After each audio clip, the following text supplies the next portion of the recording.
Segala puji bagi Allah Subhanahu wa taala yang telah memberikan kita umur dan waktu yang cukup panjang, sehingga ini memberikan kesempatan bagi kita untuk memperbanyak bekal sebelum kita pulang menghadap Allah Subhanahu wa taala dan tidak kembali lagi ke dunia.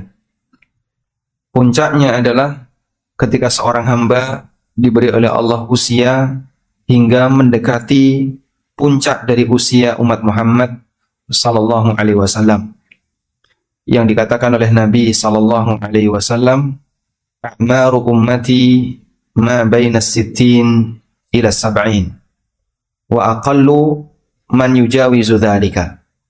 Umur umatku antara 60 sampai 70 dan jarang sekali di antara mereka yang sampai melewati usia 70. Sehingga mereka yang diberi oleh Allah Subhanahu wa taala sampai usia 60 tahun, maka dia di posisi mendekati ujung umur umat Muhammad sallallahu alaihi wasallam. Dan ini memberikan kita pelajaran agar kita sudah saatnya memperbanyak bekal karena kita mau pulang. Di bagian inilah yang nanti akan dibahas oleh An-Nawawi rahimahullah di bab ke-12, yang beliau memberi judul Babun Al-Hathu 'alal Izdiyad minal Khairi fi awakhiril umri. Bab motivasi untuk mencari bekal kebaikan sebanyak-banyaknya fi awakhiril umri, di ujung usia. Meskipun kita tidak tahu di titik mana ujung usia kita, namun bagi mereka yang sudah berada di ujung usia umat Muhammad SAW yang tadi kita sampaikan, yaitu di usia berapa? Antara 60 sampai 70. Seharusnya persiapannya lebih serius. Beliau membawakan firman Allah Ta'ala di surat Fatir ayat 37. Allah Subhanahu wa Ta'ala mengatakan, awalam nu'ammirkum ma yatadhakkaru man tadhakkara wa ja'akumun nadhir. Bukankah aku telah memberikan umur kepada kalian, ma dengan rentang yatadhakkaru fihi man tadhakkar. Bagi orang yang bisa mengambil pelajaran, dia akan mengambil pelajaran dari umur itu. Bukankah aku sudah memberikan waktu kepada kalian, bagi orang yang sadar dia akan mengambil pelajaran darinya. Wa ja'akumun nadhir, dan bukankah telah datang kepada kalian an-nadhir, peringatan. An-Nawawi rahimahullah menyebutkan tafsir yang disampaikan oleh beberapa ulama, sahabat, dan ulama yang lainnya. Qala Ibnu Abbas radhiyallahu anhuma wal muhaqqiqun, dan para ulama peneliti menyampaikan, makna dari ayat adalah awalam nu'ammirkum sittina sanatan. Bukankah aku telah memberikan umur kepada kalian selama 60 tahun? Wa yu'ayyiduhul hadits alladhi sanadhkuruhu insyaallah taala, dan nanti juga didukung oleh hadis yang akan kami sebutkan insyaallah taala. Sehingga ayat ini, awalam nu'ammirkum ma yatadhakkaru fihi man tadhakkar. Bukankah aku sudah memberikan umur kepada kalian, memberikan waktu kepada kalian, di mana orang yang sadar akan mengambil peringatan dengan panjangnya waktu itu. Kata Ibnu Abbas, 60 tahun. Bukankah Allah sudah memberikan kamu umur 60 tahun ke atas? Kenapa masih belum sadar? Dan juga nanti akan disebutkan dalam hadis. Waqila, dan ada yang berpendapat, maknahu thamaniyata asyara sanatan. Maknanya adalah diberi waktu oleh Allah sampai di umur 18 tahun. Balik 15 sampai 18 hanya butuh waktu 3 tahun. Kamu sudah menjadi muslim balik selama 3 tahun. Kenapa masih seperti ini? Jadi karyawan 3 tahun tuh seharusnya sudah bagus atau belum? Jadi karyawan 3 tahun? Belum? Masih di masa training? Sudah enggak ya? Baik. Wakila arba'ina sanatan, dan ada yang mengatakan sudah mencapai 40 tahun. Ini lebih panjang lagi. Kamu sudah bekerja selama 20 tahun. Usia 40 tahun kan berarti dia kerja selama 20 tahun. Karena lulus kuliah rata-rata di usia 20. Kemudian dia usianya 40, berarti dia kerja selama 20 tahun. Kamu bekerja sebagai seorang muslim, sebagai seorang mukmin, mengarungi perjalanan waktu selama 20 tahun. Seharusnya sudah banyak mengambil pelajaran darinya. Qalahul Hasan wal Kalbi wa Masruq. Ini adalah pendapat yang disampaikan oleh Al-Hasan al-Basri, Al-Kalbi dan Masruq. Deretan ulama tabi'in. Wa nuqila 'an Ibnu Abbas aidan, dan juga dinukil dari Ibnu Abbas. Wa naqalu, dan mereka menukil keterangan. Anna ahlal Madinati kanu idza balagha ahaduhum 40 sanatan tafarraqa lil ibadah. Dulu penduduk Madinah, ketika mereka sudah mencapai usia 40 tahun, maka hidupnya fokus dipakai ibadah. Waqilah, dan ada yang mengatakan huwal bulugh, yang dimaksud di situ adalah usia baligh. Ini kalimat awalam nu'ammirkum ma yatadzakkaru fihi man tadzakkar. Sampai di sini. Tafsir ini, bukankah aku telah memberikan usia kepada kalian dengan rentang waktu bagi orang yang sadar dia bisa mengambil pelajaran darinya. Ada beberapa perbedaan pendapat di kalangan para ulama. Ada yang mengatakan umur 60 tahun. Ada yang mengatakan umur 40 tahun. Ada yang mengatakan umur baligh. Wa ja'akumun nadhir, dan telah datang kepada kalian an-nadhir, yang memberi peringatan. Ibnu Abbas dan jumhur ulama mengatakan yang dimaksud dengan si pemberi peringatan itu adalah An-Nabi sallallahu alaihi wasallam. Sang pemberi peringatan itu Nabi sallallahu alaihi wasallam. Waqila, dan ada yang berpendapat asy-syaib, uban. Kamu sudah ubanan itu apa enggak kerasa nek wis apa ya? Wis cerak. Kamu sudah ubanan apa enggak merasa kalau kamu itu sudah tua? Qalahu Ikrimah wa Ibnu Uyainah wa ghairuhuma. Demikian pendapatnya Ikrimah, Ibnu Uyainah, dan beberapa ulama yang lainnya. Nah, hadis yang dimaksud oleh An-Nawawi adalah hadis nomor 112 dari sahabat Abu Hurairah radhiyallahu anhu. Hadisnya riwayat Bukhari. Nabi sallallahu alaihi wasallam bersabda, "A'dzarallahu ila mri'in athara ajalahu hatta balagha 60 sanatan." Allah memberikan uzur kepada hambanya yang ditunda kematiannya sampai dia mencapai usia 60 tahun. Rawahul Bukhari, hadis riwayat Bukhari. Qala al-ulama, kata para ulama, ma'nahu lam yatruk lahu udhran. Maksudnya adalah Allah tidak meninggalkan satu uzur baginya, id amhalahu hadhil muddah, karena dia telah memberikan waktu tunda bagi hambanya sampai rentang ini, sampai rentang usia 60 tahun. Yuqal, sehingga dikatakan a'dzara ar-rajulu idza balagal ghayata fil udhri. A'dzara itu maknanya adalah kalau sudah mencapai puncak uzur. Udah, ini yang terakhir ya. Sudah enggak ada toleransi lagi. Itu dalam bahasa Arab diungkapkan dengan kalimat a'dzara. Udah, ini toleransi yang terakhir. Kamu saya kasih waktu perpanjang sampai 60 tahun. Di bawah 60 tahun selelean, ya. Kehidupannya tidak dipenuhi dengan kebaikan. Isinya kalau enggak healing, shopping, mancing, camping, terus apa lagi? Touring, Masya Allah. Nah, kalau sudah mencapai usia sekian, sudah saatnya kau persiapan mencari bekal karena kau mau pulang. Balaghal ghayata fil udhri, dia telah mencapai puncak uzur. Sekarang kita bacakan beberapa keterangan yang disampaikan oleh para ulama. Di sini ada keterangan yang pernah disebutkan oleh Al-Hafidh Ibnu Hajar rahimahullah. Allah Subhanahu wa taala berfirman di surat Fatir ayat 37 yang tadi sudah kita bacakan. Awalam nu'ammirkum ma yatadzakkaru fihi man tadzakkar. Kemudian Al-Hafidz Ibnu Hajar dalam Fathul Bari menjelaskan, menukil dari keterangan Ibnu Battal. Kenapa usia 60 tahun? Innama kanat as-sittuna haddan. Allah menjadikan usia 60 sebagai batas. Lihada, untuk uzur ini. Li'annaha qaribatun minal mu'taraq.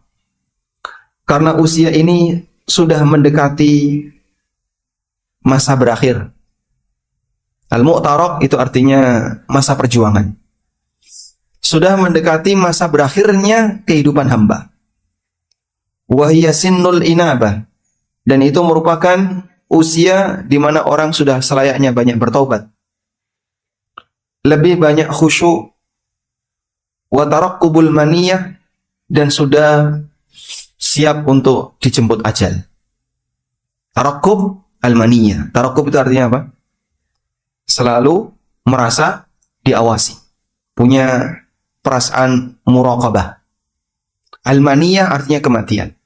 Kematian bisa mendatangimu di waktu kapanpun. Organ kamu sudah kau pakai selama 60 tahun. Itu mesin kalau dipakai selama 60 tahun gimana? Ya? Jangankan 60 tahun Pak, mobil itu paling rata-rata ya 10 tahun tuh sudah bagus sekali. Sudah turun mesin. Ini hamba, dia diberi oleh Allah organ dipakai selama 60 tahun. Taraqqubul maniyah, sudah mendekati kematian. Fahadha i'dzarun ba'da i'dzarin. Maka ini adalah uzur setelah Allah memberikan banyak uzur. Dan terkadang orang tidak merasa. Ra kroso. Kok ngerti-ngerti wis tuwa. Wis tuwa kok ra kroso nggih. Ketoknya kok dilut banget. Masih teringat kenangan dulu waktu masih SMA. Teringat kenangan dulu masih main gitu. Kayaknya kok baru kemarin kita ini lulus SMA. Sekarang kok sudah gendong putu misalnya. Itulah makna Allah Maha Latif. Allah Maha Lembut. Allah memberikan sikap yang demikian lembut kepada hambanya. Dalam arti perubahan itu tidak ekstrim. Sehingga pelan sampai hambanya tidak merasa. Di posisi ketika hambanya tidak merasa itulah Allah Subhanahu wa ta'ala memberikan kelembutan kepada hambanya. Kata Al-Hafidz Ibnu Hajar, lutfan minallahi bi'ibadihi. Karena kelembutan yang diberikan oleh Allah Subhanahu wa ta'ala kepada hambanya. Dan usia dari para hamba rata-rata di rentang 60 sampai 70. Maru ummati ma baina 60 ila 70. Wa aqalluhum man yujawwizu dzalika. Umur dari umatku antara 60 sampai 70. Jarang sekali yang melebihi di angka itu. Artinya di posisi ini sudah mendekati pada titik akhir. Hadis riwayat Tirmidzi. Baik. Ada sebuah kisah yang ini pernah dialami oleh seorang ulama tabi'in atau tabi'in bernama Fudail bin Iyad.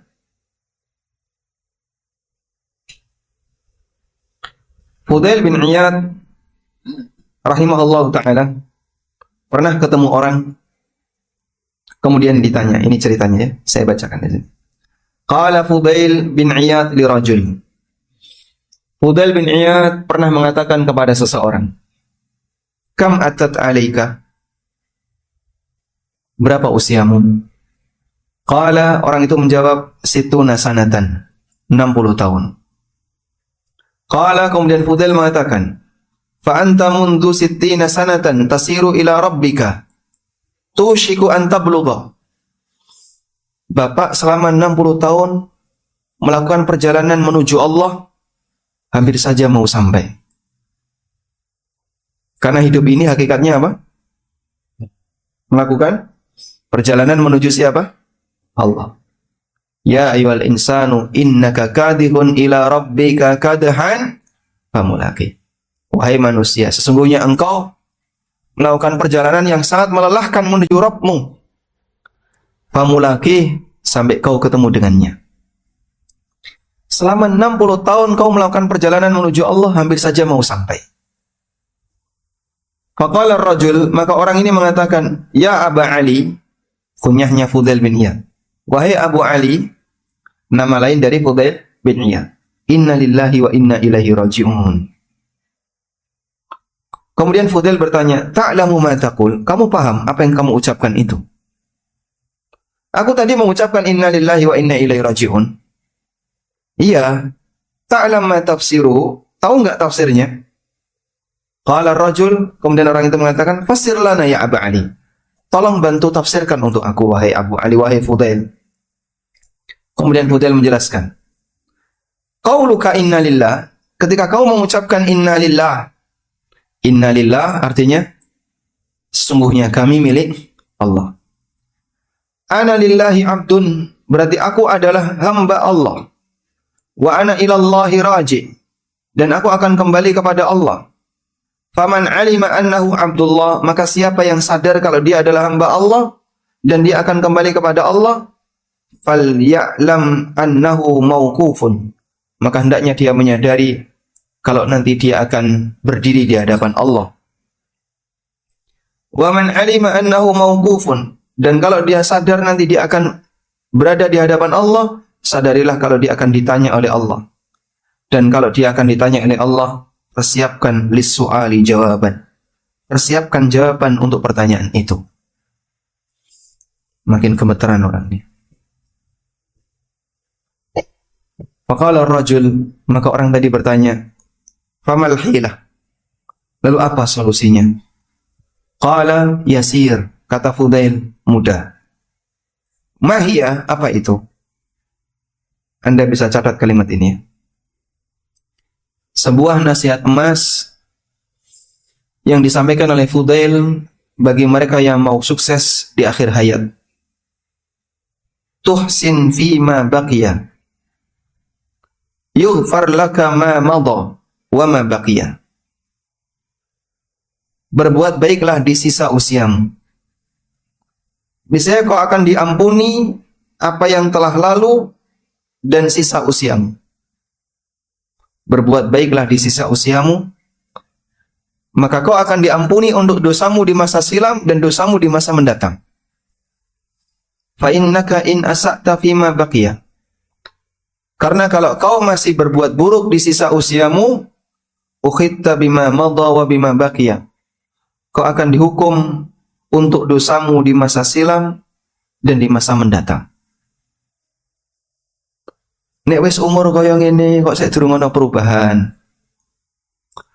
Maka hati-hati dan waspada. Bisa jadi dia akan mendapatkan hukuman di sisa usianya dan untuk dosa-dosanya di masa silam. Namun jamaah, untuk bisa menjadi baik di akhir hayat perlu muqaddimah di bagian awal.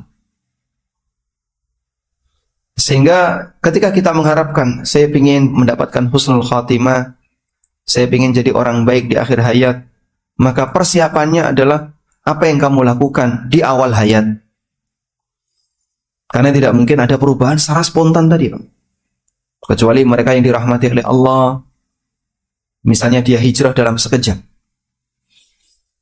Sehingga kalau kebiasaan-kebiasaan buruk itu, dan itu sulit untuk kita tinggalkan dalam sekejap, masih melekat, nanti bisa jadi akan ke bawah sampai akhir hayat. Baik, contohnya ya, ibu-ibu itu punya kebiasaan gerenengi sejak usia berapa?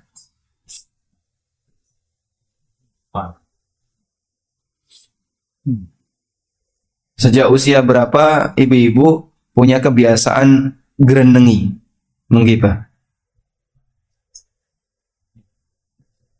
Sejak lahir. Masya Allah. Sejak SMP. Anak SD sudah belum? Belum ya? SMP sudah? Baik. Dari mulai SMP sampai usia 60 tahun. Gerenengi itu dari mulai SMP sampai 60 tahun. Berapa umur itu? 40-an tahun. Lebih. Bisa 45. SMP kan 15-an ya. 45 tahun. Masya Allah. Kebiasaan ini kira-kira bisa berubah nggak? Bisa? Sulit ya? Baik. Bapak juga sama ya? Bapak ditanya, Bapak punya kebiasaan gerenengi sejak usia berapa, Pak? 30 tahun ya. Berhenti di usia berapa? 40 tahun, Masya Allah. Jadi mungkin biasanya kan lelaki itu lebih fokus memikirkan apa yang paling bermanfaat untuk dirinya, keluarganya, kehidupannya sudah selesai. Masalah orang lain ya udah, itu orang lain. Betul kan gitu ya? Ya. Kalau ibu-ibu lebih memikirkan orang lain. Karena dia merasa dia sudah dipikirkan sama suaminya. Maka dia lebih banyak memikirkan yang lain. Baik. Ketika kebiasaan buruk itu kita bawa sampai akhir hayat, maka kita berada dalam posisi in asakta fima baqiya. Kalau kamu masih berbuat buruk di sisa usiamu. Kita punya kebiasaan baik dan buruk, jemaah. Anda mungkin bisa mengukur ya. Di sini ada kebiasaan. Ada kebiasaan baik. Bapak Ibu punya kebiasaan baik apa? Dan ada kebiasaan buruk. Anda tulis di sini. Nomor 1. Apa kebiasaan baik saya? Makan banyak. Oh, itu nggak masuk ya. Anda sebutkan di sini. Kebiasaan buruk saya apa? Silakan disebutkan. Nanti pakai skala ranking, Pak. Yang paling sering taruh paling atas. Hasibu anfusakum qabla an tuhasabu. Sebelum nanti kita dihisab setelah mati, kita hisab dulu sebelum kita menghadap. Orang kalau selesai mengerjakan soal, apa yang dilakukan? Selesai ujian. Ya, sebelum distorkan diapain? Koreksi. Sebentar, tak cek dulu, cek terakhir ya. Mumpung masih ada waktu. Tinggal berapa menit? 10 menit. Cek dulu. Dia akan habiskan waktu ujiannya, di sisa waktu, dia koreksi dulu. Khawatir ada yang mungkin kelewat, ada yang salah coret, dan seterusnya. Pesan yang disampaikan oleh Umar bin Khattab radhiyallahu anhu. Hasibu anfusakum qabla an tuhasabu. Hasibu anfusakum qabla an tuhasabu. Hisablah diri kalian, koreksi diri kalian sebelum nanti kalian akan dihisab. Ini sudah di bagian detik-detik terakhir sebelum dikumpulkan dan kita nanti akan menerima hasil, maka dicek dulu sebelum menghadap. Orang buat laporan apapun, sebelum final untuk diserahkan kepada atasan, dia akan apa, Pak? Dia cek dulu, dia periksa dulu. Sudah oke, baru dia berani untuk serahkan. Kurang lebih seperti itulah yang bisa kita lakukan sebagai pendekatan karena kita akan menjalani hisab yang dikatakan oleh Allah Subhanahu wa taala, yauma tublas sarair, pada hari di mana semua rahasia akan dibongkar sehingga yang lahir maupun yang batin semua akan ditampakkan oleh Allah Subhanahu wa taala, kecil dan besar tercatat. Maka jangan sampai ketika kita menerima kitab catatan amal, bagaimana cara menerimanya? Bagaimana cara menerima? Ada 2. Yang pertama, diterima dengan tangan kanan. Dari tangan kanan diterima dari depan. Fa amma man utiya kitabahu biyamini. Adapun orang yang menerima kitabnya dari tangan kanan. Ada yang menerima kitabnya dengan bishimali, dengan tangan kiri. Itu pun dari belakang. Fa amma man utiya kitabahu wara'a dhahri fasawfa yad'u subura. Adapun orang yang menerima kitabnya dari arah belakang. Yang kedua, diterima dengan tangan kiri dari belakang. Sudah pakai tangan kiri dari belakang. Ya? Kemudian Allah perintahkan, Iqra' kitabak. Kafa binafsikal yawma 'alaika hasiba. Wacanan dewe kitabmu. Hitungan dewe kitabmu. Iqra' kitabak, baca kitabmu. Kafa binafsikal yawma 'alaika hasiba. Cukup kamu sendiri yang bisa menghitung, menghisap kira-kira apakah kamu ini layak masuk surga atau masuk neraka. Ada di surat apa itu? Al-Isra. Allah Subhanahu wa taala perintahkan hambanya untuk membaca kitab itu. Kafa binafsika. Iqra' kitabak kafa binafsika al-yawma 'alaika hasiba. Baca kitabmu. Cukup kamu sendiri yang sudah bisa menghitungnya. Sehingga ada di antara mereka yang ketika diberi kitab ketakutan untuk membacanya. Ketakutan untuk membacanya kenapa? Ya. Karena terlalu banyak isi yang buruk baginya. Allah Subhanahu wa taala sebutkan di surat Al-Kahfi. Wa wudi'al kitab fataral mujrimina mushfiqina mimma kana fi. Coba kita lihat di sini. La yughadiru. Di surat Al-Kahfi ayat 49. Wa wudi'al kitab. Tatkala kitab catatan amal itu sudah diserahkan. Fataral mujrimina mushfiqina mimma fihi. Maka kau akan lihat orang-orang yang rajin berbuat dosa, al-mujrimun, yang banyak berbuat dosa. Koleksi dosa dia. Kalau kumpul itu isinya cuma 2. Kalau enggak nambah lemak, nambah dosa.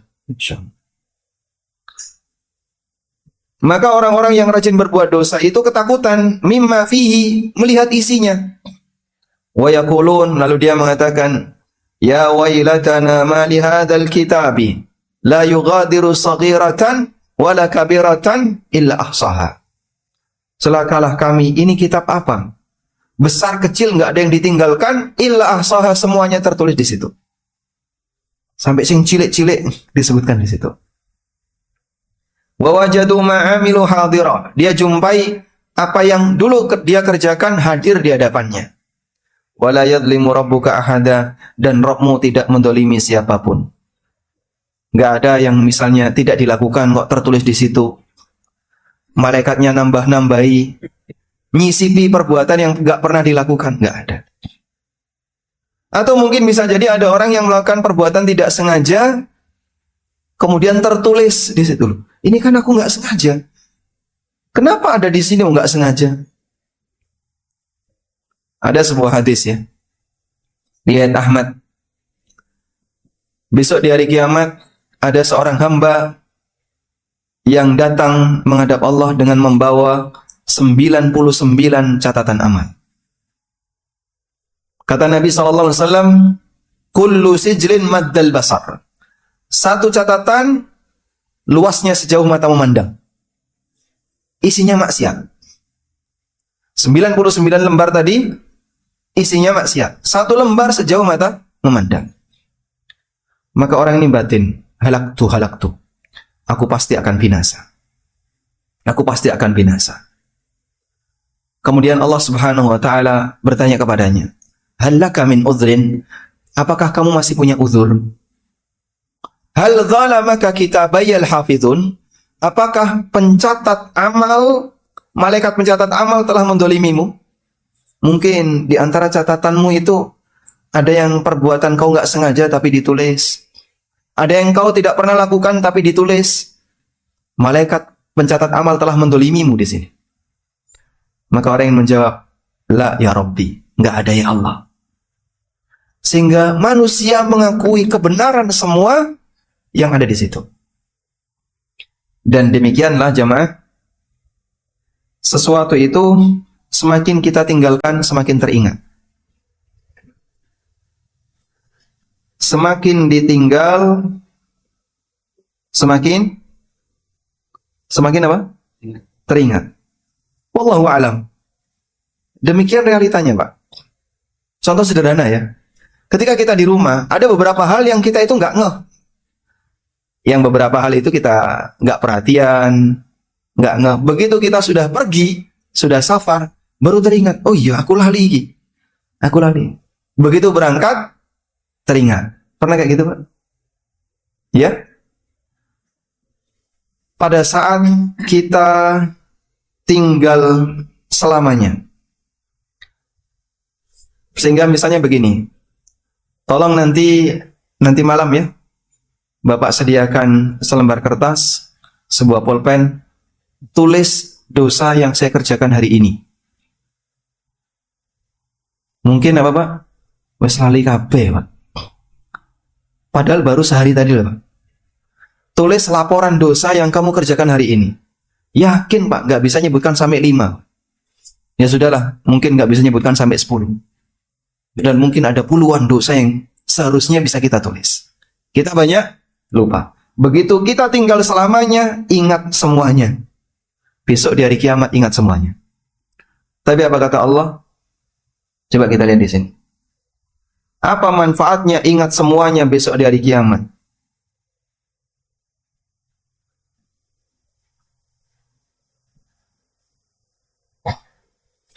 Waji'a yawma idzin bi jahannam. Yawma idzi yatadzakarul insan. Ketika jahannam sudah didatangkan. Pada hari itulah manusia kemudian mulai teringat. Dosa-dosanya sing dhisik, sing dikon nulis hari itu dia nggak bisa nyebutkan, dia mulai teringat. Wa anna lahu dzikra, terus buat apa teringat sekarang? Yang dulu dia dikasih peringatan, melengos, nggak peduli, nggak mau ngambil pelajaran. Sekarang dia baru ingat. Yaqulu ya laitani qaddamtu li hayati. Lalu dia baru mengatakan, andaikan dulu saya mempersiapkan untuk kehidupanku saat ini. Ya laitani qaddamtu li hayati. Fa yauma idzin la yu'adzibu 'adzabahu ahad.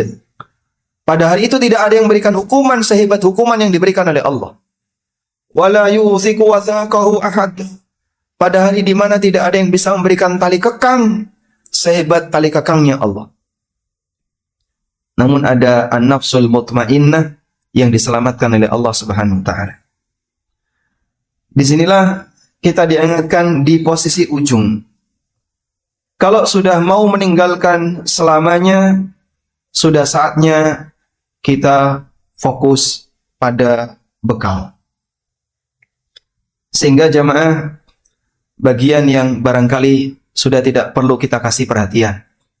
Contohnya yang paling sering untuk kita sebutkan adalah masalah sengketa. Sudahlah Pak, wis umur sakmene wis ora usah padu. Saya seneng padu. Mohon maaf ya, yang namanya WA itu tolong dijaga baik-baik. Terutama ketika di grup. Pengennya paling menonjol ketika di grup. Pengen paling diakui. Postingannya pengen mendapatkan pengakuan dari yang lain. Itu semangat orang yang ada di WA, di grup. Dan mohon maaf, dari sekian banyak anggota grup WA itu, ternyata yang sepuh lebih sensitif daripada yang muda. Kadang kan begini ya, ada sebuah keterangan yang disampaikan oleh para ulama. Manusia itu bersikap karena 3 pertimbangan. Hawa nafsunya, perasaannya, akalnya. An-nafsu ta'muru bil amta'. Nafsu itu selalu mengajak untuk mengambil mana yang paling nikmat. Kemudian wal atifah, perasaan. Ta'muru bil atifah. Yang namanya perasaan ngajak orang untuk lebih kepada pertimbangan kasihan, disayang. Wal aqlu ya'muru bil anfa'. Sementara akal memberikan pertimbangan mana yang paling manfaat dan mana yang itu bahaya, madarat yang seharusnya dihindari. Dan kalau orang dominan nafsunya, maka dalam pikiran dia hidup itu yang paling happy, yang penting happy, yang penting menyenangkan.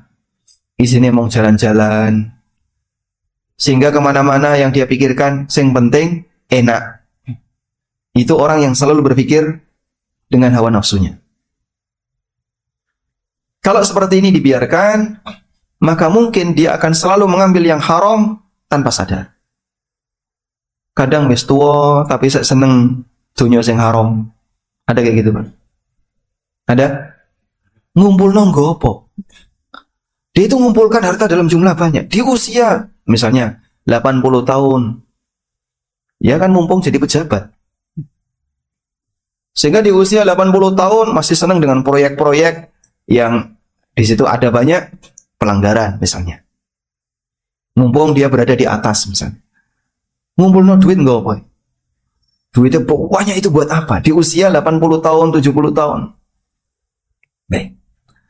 Kadang juga waliyadzubillah di usia segitu masih mendekati zina. Di usia segitu. Sehingga ada posisi orang di usia 70 ke atas tapi syahwatnya masih mendominasi hidupnya. Yang kedua, ada yang berpikir perasaan. Perasaan lebih didahulukan. Apa tadi kita tulis? Hawa nafsu. Yang kedua, perasaan. Yang ketiga, akal. Ada yang perasaannya lebih dominan. Sehingga perasaan itu selalu berbicara kasihan, berbicara kasih sayang. Dia tidak berpikir konsekuensi. Itu perasaan. Dan biasanya antara bapak sama ibu yang lebih dominan perasaannya yang mana? Ibu. Sehingga perasaan ini terkadang menyebabkan orang jadi bersikap tidak adil, melanggar aturan, dan seterusnya. Contoh sederhana ya. Misalnya ada orang mempertimbangkan jatah anak laki-laki dengan anak perempuan. Pak, kenapa kok 2:1? Mesakne sing wedok. Pertimbangannya apa? Kasihan sama anak perempuan. Dia kan butuh banyak. Kenapa kok cuma dikasih lebih sedikit? Itu perasaannya yang bicara. Padahal Allah sudah ngasih hukum. Maka di saat perasaan itu bicara, orang jadi sensi. Ada apa masalah sedikit, kepikiran. Masalah dikit, kepikiran. Gesekan sedikit, masalah kecil jadi besar. Sehingga urusan kecil dalam rumah tangga jadi besar karena perasaannya dominan. Misalnya bapak ibu berantem, yang biasanya sering ngalah yang mana? Hah? Sebentar dulu. Kita tanya yang belakang. Kalau suami istri berantem itu yang sering ngalah yang mana?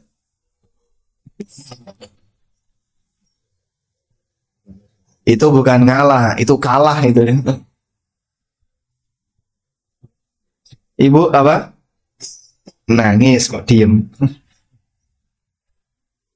Jadi terkadang ya, akal itu mundur demi menjaga perasaan. Saya nggak enak ya sama istri saya. Wah, daripada nanti rame, sudahlah, ngalah saja. Sehingga akal lebih berpikir, ini ngalah dengan kalah itu sama tuh, beda Pak? Beda ya?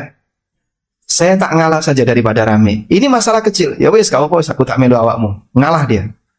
Akalnya menahan dirinya untuk beradu perasaan. Bisa saja suami pakai perasaannya, istri punya perasaan pakai perasaan, suami pakai perasaan. Akhirnya apa? Beradu perasaan. Kalau sudah seperti itu, tidak ada ujungnya. Tapi ini akal menahan. Makanya posisi akal ini dia bisa menahan. Emosi jadi tertahan, nggak gampang emosi. Sehingga kalau orang akalnya nggak banyak difungsikan, kita kan nyebutnya sumbu pendek. Gampang apa? Jeblok. Gampang meledak.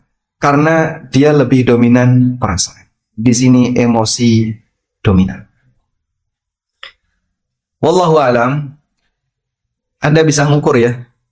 Antara muda dan tua. Muda dan tua. Yang biasanya ngalah yang mana Pak? Hah? Enggak Pak. Jawabannya nggak jujur ini. Yang biasanya ngalah yang mana? Hah? Yang tua. Yang jujur jawabnya Pak ya. Misalnya antara panitia yang umurnya 40-an, 50-an dengan panitia yang umurnya 70-an ke atas. Rame di grup. Yang biasanya ngalah yang mana? Yang mana? Yang tua. Ya. Itu teorinya. Realitanya yang muda. Wes tok sing nom ngalah gitu. Nggih, pripun, Pak? Leres Pak Joko.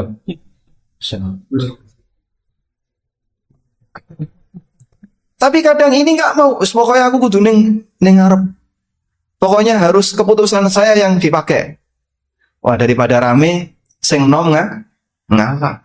Demikianlah kondisi yang bisa kita lihat di masyarakat.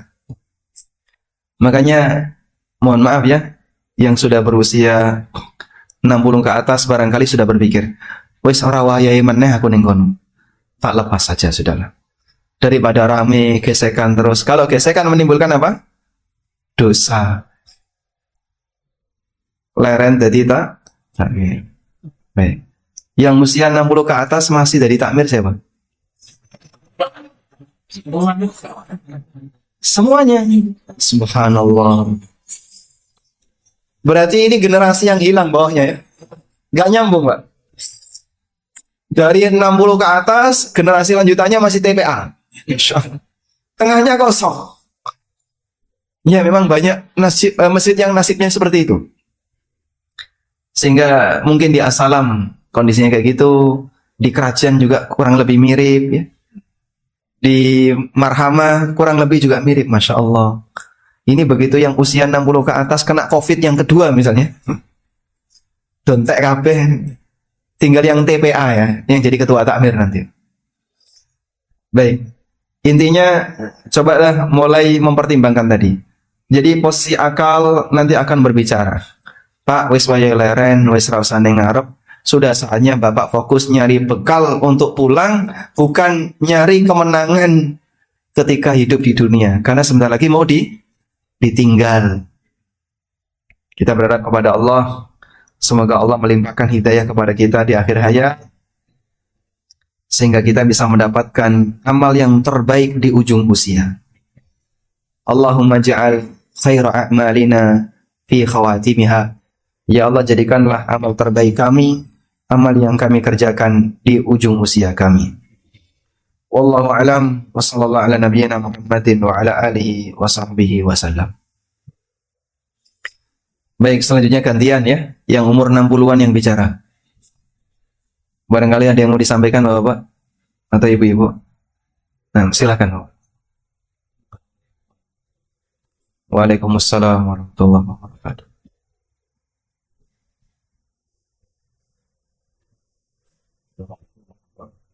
Waalaikumsalam warahmatullahi wabarakatuh.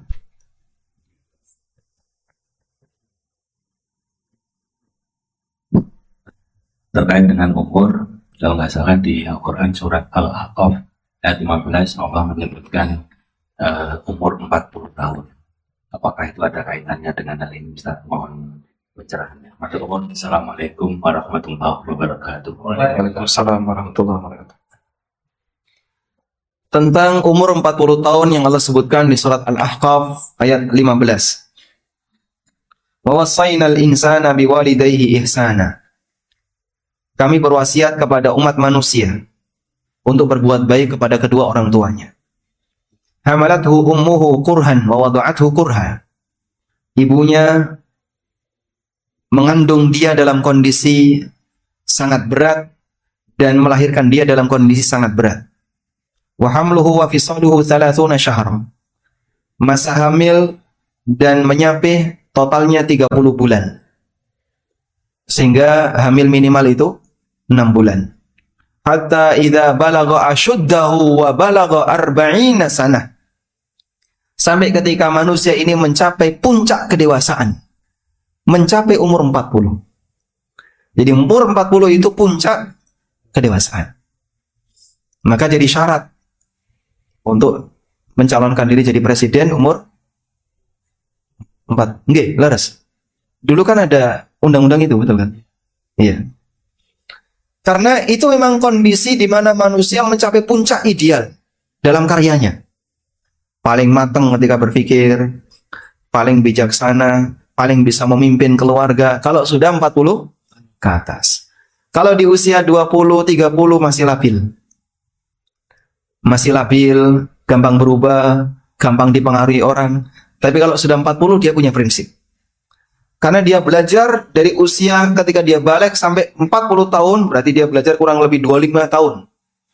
Dia belajar selama 25 tahun, sampai pada titik puncaknya dia sudah punya prinsip. Baik, saya berada di sini. Maka biasanya manusia di usia 40 itu kebiasaannya nggak pindah. Biasanya ya. Umumnya manusia kalau sudah di usia 40, karakternya tidak berubah. Yang senang A sampai usia 40, senang A terus. Yang senang B sampai usia 40, senang B terus.